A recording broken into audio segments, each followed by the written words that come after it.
الحمدللہ وکفا والصلاۃ والسلام علی من لا نبی بعدہ اما بعد عن عبداللہ بن عمر رضی اللہ تعالیٰ عنہ قال قال رسول اللہ صلی اللہ علیہ وسلم ثلاثۃ قد حرم اللہ علیہ من الجنہ۔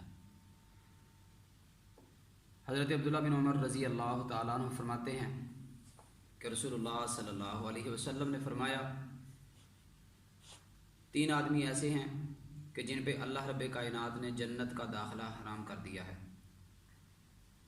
کہ جن کو جنت کا داخلہ کبھی میسر نہیں ہوگا۔ ان میں سے پہلا آدمی وہ ہے جو والدین کا نافرمان ہے، العاق لوالدیہ۔ نبی کائنات نے فرمایا دوسرا وہ آدمی مدمن الخمر، جو شراب کا عادی ہے، اس کے دن و رات شراب پینے میں گزرتے ہیں، صبح و شام شراب پیتا ہے۔ امام الانبیاء فرماتے ہیں اور تیسرا آدمی وہ ہے والدیوس، دیوس آدمی، نمازیں پڑھنے والا، روزے رکھنے والا، عبادات کرنے والا، مگر دیوس آدمی، اللہ اس بندے کو کبھی بھی جنت عطا نہیں فرمائیں گے۔ ساتھیو سوچئے کون ہے دیوس آدمی؟ آقا علیہ الصلوۃ والسلام نے فرمایا ایسا آدمی جو عبادات تو کرتا ہے مگر اپنے گھر کے اندر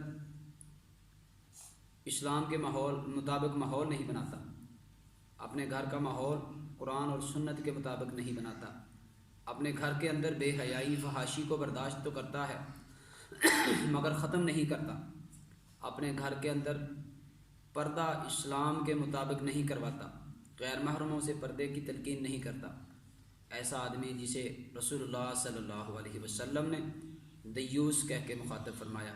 آئیے دیکھیے ہم میں سے کوئی اس نام کا حقدار تو نہیں؟ کیا ہم پردہ کروانے میں کامیاب ہیں؟